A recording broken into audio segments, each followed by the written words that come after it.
If universal energy is one, then why are there so many religions? The word religion itself is a creation of the mind. I have already spoken on spirituality. If you listen to that, you will understand what I am going to speak now much more clearly. As human beings, we are all part of this huge universe. But our requirements of food, for hunger, our requirement for clothing according to the climate, our requirement, entertaining requirement as per our mental makeup, they are all very different. We are all diversified, but we are all one. We have to understand this point very clearly before we actually speak about religion. When we are so diversified, what is making us so different and yet so similar? As people, we are supposed to look at our similarity rather than the differences. So religion becomes a part of your life. It's a way of life for people. And different era, different phase, different time. When I say different time, I mean the Kalam, the Kala Purusha. It does not wait for anyone. The Kala, the energy of time, does not wait. And the energy of destiny cannot be changed. We know this. So as the time changes, everything changes. Even your way of clothing changes, even your way of eating changes, the kind of food you eat changes, everything changes according to the Kalam. It's the time. Time changes the color, time changes the destiny, time changes everything.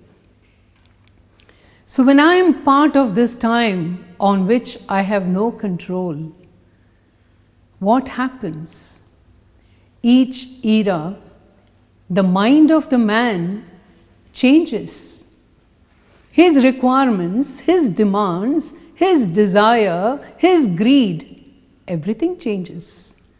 So accordingly, to reconnect man with the universal energy, there is always a messenger, there is always an incarnation, there is always a Messiah who comes from this universal energy to the individual energy to reinforce, to recharge your mind and your soul.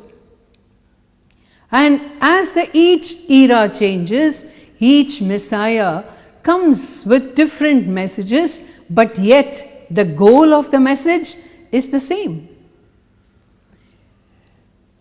But as human beings, our mind is so diversified within ourselves. We are constantly wandering mentally and physically. We are so charged with the different environment that we forget who we are, who the real we are, who the real man is. Different religions have come in different shapes, but they all mean the same. Like, for example, in the Vedic times, several centuries ago, they thought, what is the purpose of my life? Why am I born if I have to die? The saints and the rishis and the siddhas, they went into a deep meditation and they found out through smriti what is the purpose of their life. And they also found out that the nature is the true God for them. As long as the 5 elements of nature are in control, As long as the 5 elements of nature are appeased and they are in perfect balance, there is no problem, there is no conflict for human life. They started doing the nature worship. Today we call it the Vedic times, the Sanatana Dharma.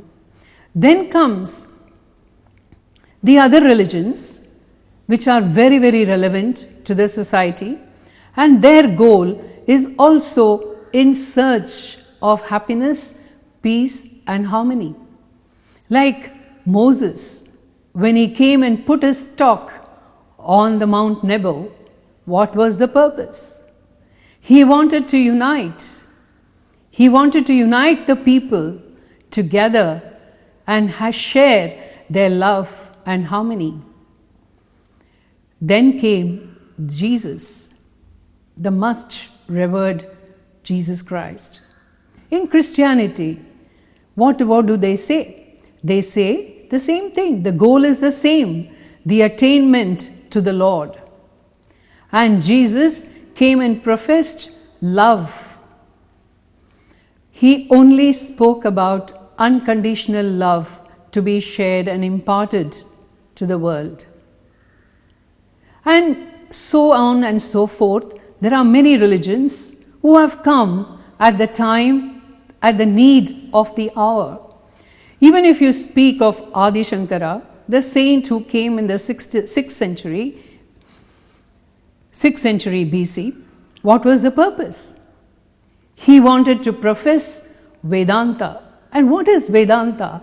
It's not only end of Vedas, but he wanted to make people aware and understand that merely concentrating on rituals and ceremonies or your Nitya Karma is not going to elevate you.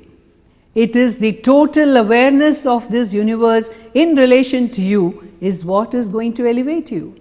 So time and again, and we have in the modern century Swami Vivekananda, whom you can call as a true living God. He professed service to the mankind because this is the need of the hour for service for the mankind. So there is nothing called one particular religion. And all those people who follow different religions are all the same. So there is no need, no necessity for us to feel inadequate or insecure about one's own religion. Each religion is the same. Each of them are the same. People who follow different religions are also the same. We have to see the similarities in them. Like for example, I would like to bring to you some thoughts and light on the subject of religion and spirituality in this context. In every religion, there is a misconception. If you are a religious person, you have to give up this world. You have to give up dressing up. You have to give up relationships. You have to give up the family. You have to give up your acquisitions. That's not what we call spirituality. That is your own mental creation. That is a custom that you follow. But any custom can be challenged over a period of time. But the truth in spirituality is unchallenged. And the truth is that when you have come to this earth, you are supposed to, all that beautiful world around you is for you. It's at your doorstep. It's at your feet. You are supposed to enjoy the beauties of nature. You are supposed to beautify yourself for yourself. You are supposed to live your family life for yourself as a grahastha ashrama, as a person in the sansar. You have to enjoy everything. But that doesn't mean, like in the Bhagavad Gita, Lord Krishna speaks to Arjuna and tells him, my dear friend, you have asked me a very, very tricky question. You are asking me, should I be a sansari or should I be a sannyasi? What is the difference? And Lord Krishna very clearly explains that there is no difference, my dear friend, because a sansari has to do his karma, his duties in the world with a responsibility and a thought of non-doership. That means I surrender to the Lord. And the sannyasi lives a certain kind of life with a certain kind of attire with the similar thought. It's only a difference in lifestyle, but the thought behind the lifestyle, the attitude behind the life is the same.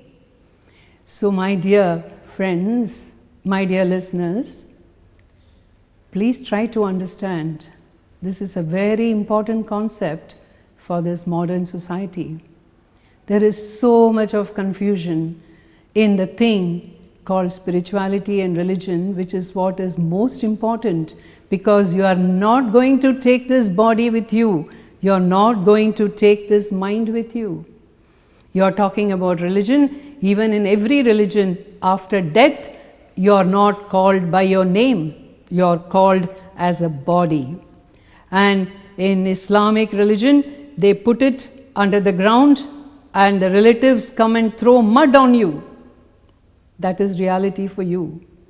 And in the Hindu religion, the son and the family, they come and set fire to your body. That is the reality.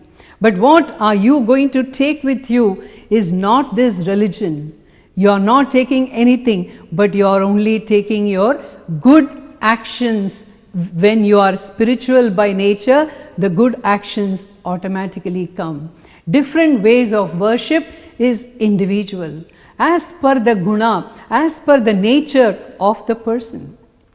Like, for example, there are I have suppose 3-4 children in my family.